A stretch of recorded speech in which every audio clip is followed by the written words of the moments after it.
Section 1. You will hear a conversation between a man and a woman at an employment agency. First, you have some time to look at questions 1 to 5.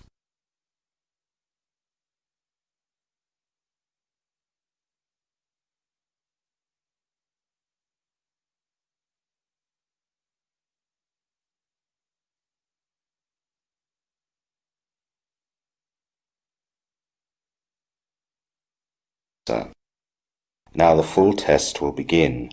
You should answer the questions as you listen, as the recording is not played twice. Listen carefully to the conversation and answer questions 1 to 5.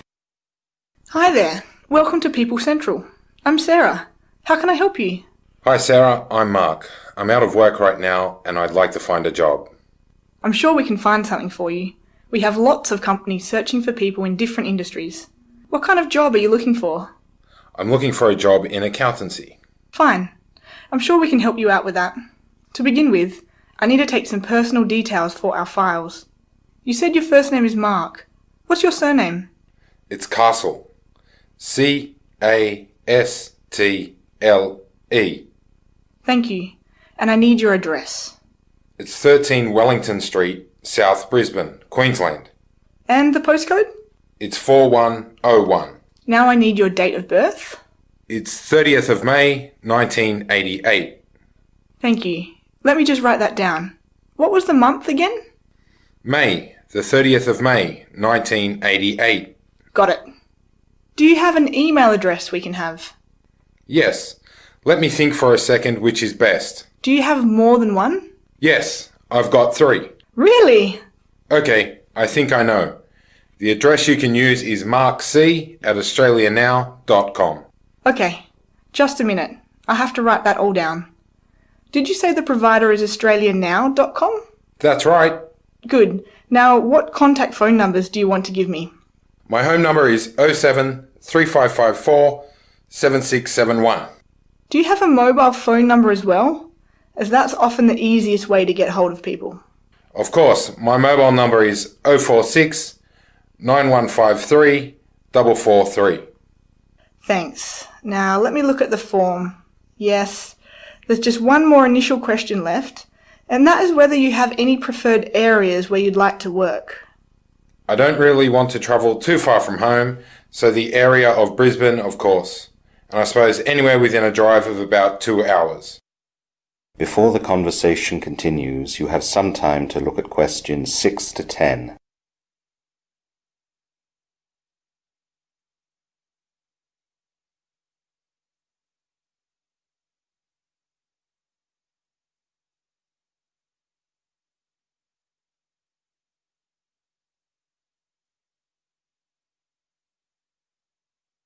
Now listen carefully and answer questions 6 to 10.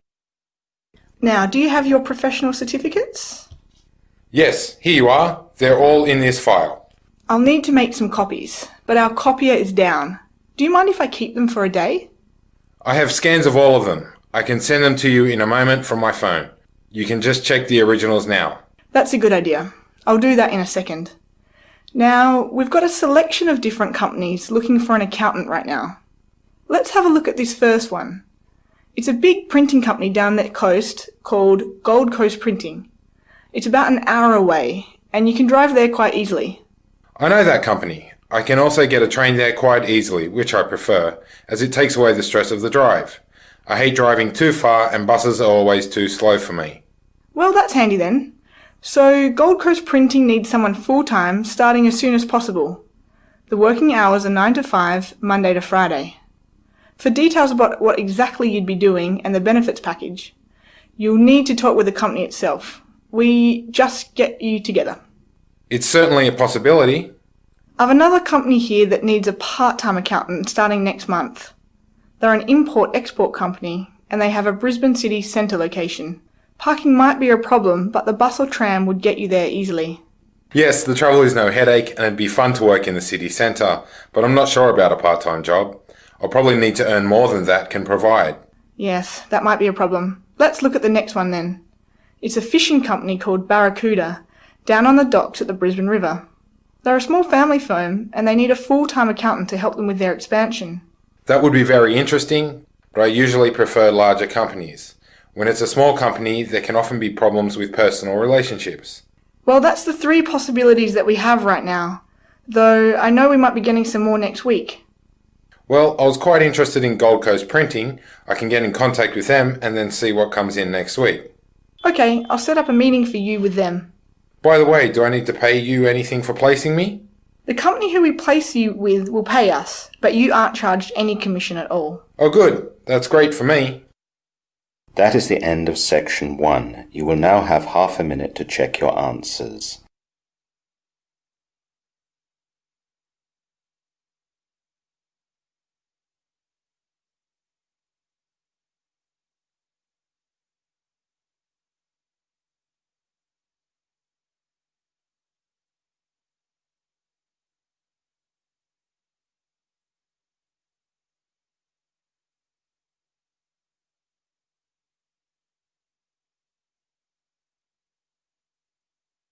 Now turn to section 2. Section 2, you will hear a woman giving an introductory talk at a health centre open day. First, you have some time to look at questions 11 to 17.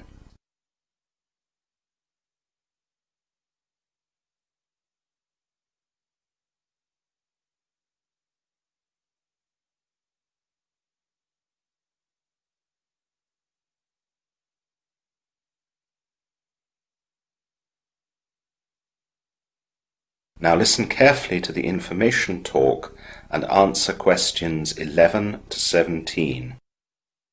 Welcome everyone today to the Sway Road Health Centre's open morning. My name is Lucy and I'm a nurse based at the health centre. I'd first like to tell you a little about the health centre. We have 6 doctors who work here full-time and we are part of the district's medical services to those who live within our practice area. Currently, we have just in excess of 7,000 patients registered here. The patients are served from our centre here in Sway Road, but we also have a secondary centre in Church Road to ease congestion here and to make it easier for patients who live in that part of town. To register with us, please come during opening hours, bringing a photo ID, a proof of residence address dated within 3 months of your application, and your medical card, if you have one. If you don't, we'll ask you to fill out a registration form. We will ask for your preference for your doctor, and we will try to comply, although this is not always possible. When applying, the reception staff will ask you for your medical history, and they will also ask a nurse to take a blood sample. It's unusual that we would turn anyone down, and you can see a doctor as soon as you've registered. Your updated medical card will be posted to you as soon as possible. If you want to make an appointment with us, this should be made by telephone and not by email. We have email, but due to the large amount we receive, some do not get read fast enough, and appointments are not made in time. Calls can be made to our centre during our opening hours, which are 8 a.m. to 1 p.m. and 2 p.m. to 7 p.m, Monday to Friday. Between 1 and 2 p.m, the centre is closed, except for emergency calls only. We are closed on Saturdays, Sundays, and on public holidays. If you do have an emergency, we would stress that a serious one would be better served by going to hospital or by calling an ambulance. Our practice supports the training of medical students, and you might be asked whether your visit to a nurse or doctor can be done with a student present. There is no obligation for you to accept this, and the student will not be present if you prefer to have your consultation in private. Our surgery offers a complete travel service, including a full range of vaccinations. The wide diversity of destinations and the increased popularity of adventure holidays increase the risk to your health, which in turn makes the service we provide increasingly complex. Ask for a travel risk form at reception or download it from our website and hand it in to our reception as soon as you've booked your holiday. Our nurse will review the form and advise you on the vaccinations you should have. It's also a good idea to keep a vaccination card, so you have a record of what you have had over the years. Vaccinations must be paid for on the day of administration, unless you are covered by a health insurer. You now have some time to look at questions 18 to 20.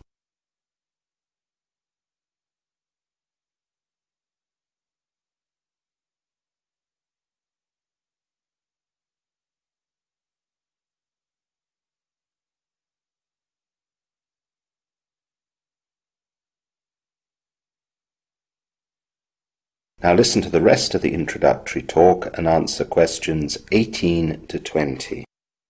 Finally, if you have any suggestions to improve our service, please use the suggestion box at reception. We will provide you with paper and pen if you don't have any.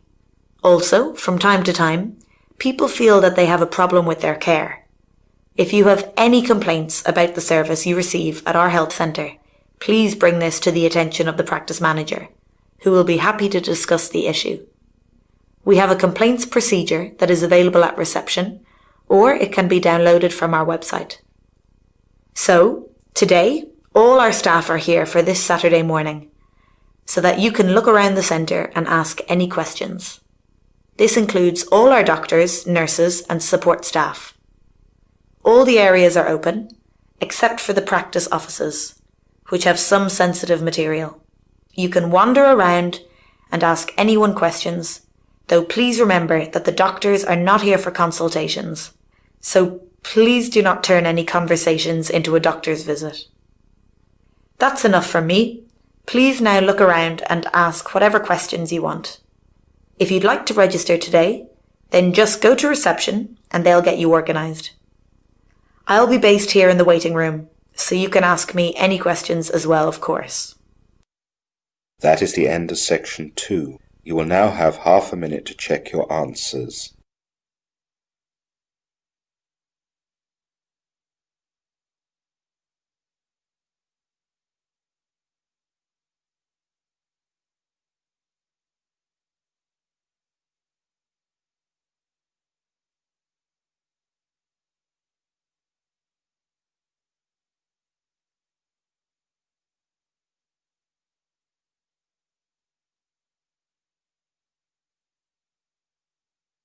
Now turn to section 3. Section 3. You will hear a man and a woman discussing the man's recent training. First, you have some time to look at questions 21 to 25.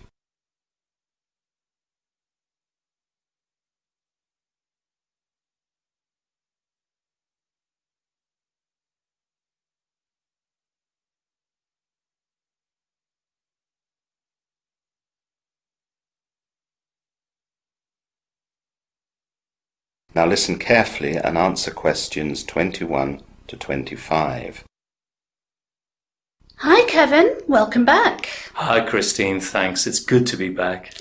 Do you have a moment? I want to get some feedback about the training you've been on. Of course, I have a meeting in 20 minutes, but I'm free until then. So, you were away for 3 nights. Was the accommodation okay? Well, the room was clean and it was serviced every day before I got back. It was a little bit noisy as the side of the hotel where I was sleeping was quite near a train line, so every time a train passed I could hear it quite clearly. Trains weren't that common at night though, so it didn't disturb me too much. I see. Well, next time we book that hotel, we'll request a room away from that side. Did you find the conference centre where the training was easily? The directions they gave me were atrocious. I ended up being half an hour late on the first day. The directions instructed me to take a road that went the other way. It was only when I stopped at a petrol station and asked for directions that I was able to get back on the right road. Didn't you have a sat-nav? I did, but the charging cable had broken and it wasn't working that morning. If it had been working, then there would have been no trouble at all. Were they okay that you were so late on the first day? Some of the other trainees gave me looks, but the trainer wasn't worried and she was very apologetic about the problems. She even phoned her boss to complain at the first break and told me they would fix things immediately. That's more like it. Yes, and that really summed up the trainer. Nothing was too much trouble for her. She was also extremely knowledgeable about her subject and skilled at getting her ideas across. A natural teacher, I'd say. I'm happy about that. At my last training, the trainer was just awful. He was late, he hadn't prepared, and he plainly didn't care about any of the trainees. Oh, that does sound awful. Was everything okay at the conference centre? Well, the internet connection was a bit slow, which was annoying as I wanted to keep in contact with the office. It didn't really affect the software training though, as we didn't need to go online very often. The training room had everything that was needed, though it would have been nice to have drinks there. These places are all air-conditioned and it can make you very dry. The food was fine and the place was clean and tidy. How were the other trainees? Well, I got a bit of a frosty reception when I first arrived because of my lateness, but they soon warmed up after they heard the reasons and were fantastic. We all became very friendly. Did you all have the same knowledge level? Yes, pretty much. It was really good in that way, as we all shared the same problems and so we could discuss things and learn from each other. It was actually really productive and the best part of the training. We swapped contact details so that we can keep in touch and help each other with the new software installations. It's often the way that contacts can be just as productive as the training. Yes, exactly. You now have some time to look at questions 26 to 30.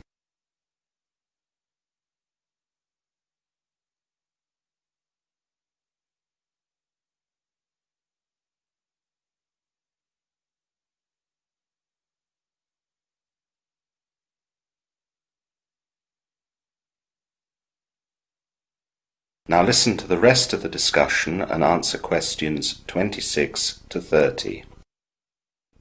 So, did you manage to get the software all installed on our systems? Yes, I did, but it was quite a struggle. What happened? The plan was after the training I would spend the weekend here at the offices installing everything. That was a bit tough, having to spend the weekend here. Yes, but when things like this happen, my contract states that I get an extra 4 days in lieu that I can add to my summer holiday. That made my wife quite happy. I bet it did. So I had a real long session here at the weekend. What happened? The first thing was that our existing operating system was a bit out of date for the new software. In order to fix that, I had to run updates on the whole system, and during that time, I just had to wait. Did it take long? A couple of hours. It had to be done though, or I'd have had to buy new computers for everyone. The updates were slow, but free. The next problem was that our systems just couldn't accept the new software. I tried everything, but it wouldn't work. I thought I'd have to get a consultant in this morning to help me. How did you fix that in the end? Fortunately, one of my fellow trainees on the course had just done what I was trying to do, so I called her. She managed to talk me through everything. It took a bit of time though, and I really thought I'd have to get the consultant in. So, it all got installed in the end? Yes, but the problems hadn't ended. What happened next? Well, after I got everything fixed up, I did a few trial runs in order to see if things were working well. It seemed fine, but then I noticed some irregularities. Unfortunately, a bug had got into the system and was starting to mess things up. How did you fix that? It was lucky I saw it so early, or I'd never have fixed it. I had a look at the code that was causing the problem, and I recognized it. It was something the antivirus setup we have already couldn't handle, so I had to buy some more complex add-ons. They were downloaded straight away, and they cleared away the bug. Was that the end of it? Almost. The last thing was that I stayed so long at the office on Sunday night that the automatic alarm was set while I was still there. Of course, the alarm went off, and the alarm was blaring out. I thought the police were going to come and take me away. Did you call the security firm and give them the all-clear password? Yes, I did, but it was the old one. I gave the new one straight away afterwards, but it was too late then.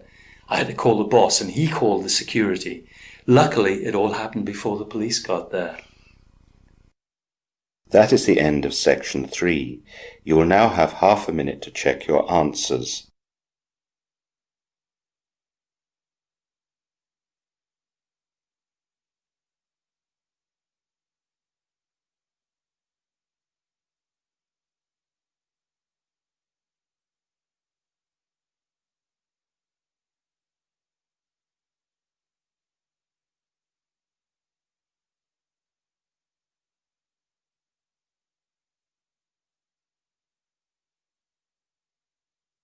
Now turn to Section 4.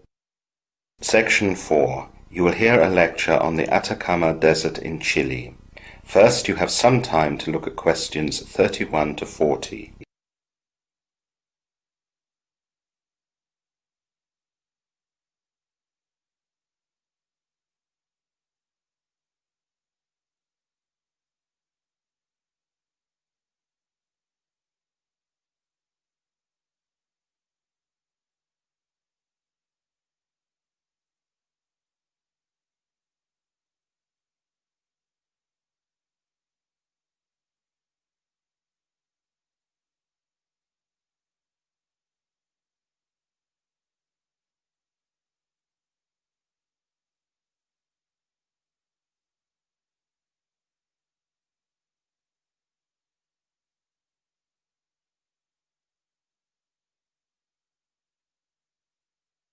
Now listen carefully and answer questions 31 to 40. Good morning everyone, and welcome to this lecture on geography. We are going to continue our focus on deserts and desertification, and today we'll look at the phenomenon of rain shadow deserts. As an example, we'll have a look at the Atacama Desert, the highest and driest desert in the world. The centre of the Atacama Desert is known as the driest place on Earth. The reason for the Atacama's aridity is due to its special geographical conditions, which create what is known as a rain shadow over the area. Rain shadow deserts are formed because tall mountain ranges prevent moisture-rich clouds from reaching areas on the other side of the range. In the case of the Atacama Desert, winds coming off the Atlantic Ocean carry moisture towards the Andes. The mountains cause the moist air to rise until condensation causes the moisture to be released as rain. As all this moisture is released from the cloud, only dry air moves over the top of the Andes. Any wind that comes off the Pacific towards the Atacama Desert is too cool to retain any moisture. The result is that nearly all the air above the Atacama is too dry to create any rain, and it is this that is known as a rain shadow. One unexpected benefit of the rain shadow over the Atacama and the desert's high altitude is that it creates an unusually clear sky, and so the area is ideal for the observation of space. Last year, the US National Science Foundation inaugurated the Atacama Large Millimeter Array, one of the world's most powerful telescopes. The telescope comprises 66 antennas that will provide high-resolution images of the earliest galaxies in the distant universe, as well as the formation processes of planets circling stars in our own Milky Way galaxy. Scientists from around the world will have the opportunity to explore such objects as they never could before, with an array of telescopes more than 100 times more powerful than any previous millimeter arrays. The Atacama Desert of Chile covers the northern third of the country, stretching more than 1,000 kilometers. Straddling the southern border of Peru, it is bound on the west by the barren hills on the Pacific coast, and it extends east into the Andes Mountains. At an average elevation of about 4,000 meters, it is not only the highest desert in the world, but also one of the coldest, with temperatures averaging between 0 and minus 25 degrees Celsius. The plant and animal life in the Atacama survive under perhaps the Earth's most demanding conditions. Local populations have relied on some of the species of plant for medical purposes for generations.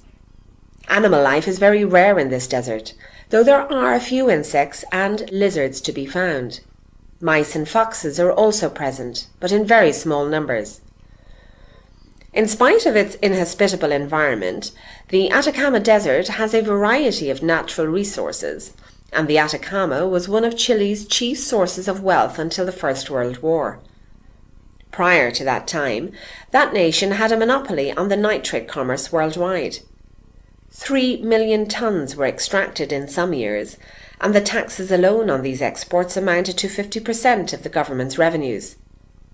Currently, the Atacama Desert is littered with approximately 170 abandoned nitrate mining towns, almost all of which were shut down decades after the invention of synthetic nitrate in Germany at the turn of the 20th century.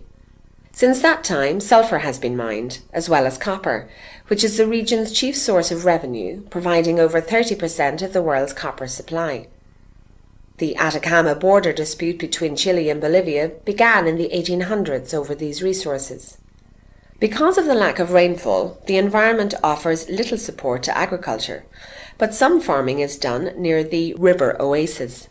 Lemons are grown on the shores of the salt marshes, while potatoes and alfalfa are grown near the lower river. Despite extremes and desolation, there is stunning beauty, and tourism is now one of the major sources of income for the area. With the Andes as a backdrop, the desert contains 5 snow-topped volcanoes, which are the highest volcanoes in the world. The desert also has impressive geysers, lagoons, and other spectacular natural features. In addition, these beautiful and rare sites draw scientists wishing to study the area, and, as a result, environmentalists are concerned about the number of people who enter the Atacama, and the environmentalists claim that the visitors have not been educated sufficiently to understand the delicate balance that is needed in this environment. Urbanization and mining operations have already brought about some damage, and overgrazing of domestic livestock has occurred in the north, as has commercial gathering of rare plants, including cacti and bulbs. It's hard enough for plants to grow in this area as it is, without having their growth cycles broken up by humans. That is the end of section 4. You will now have half a minute to check your answers.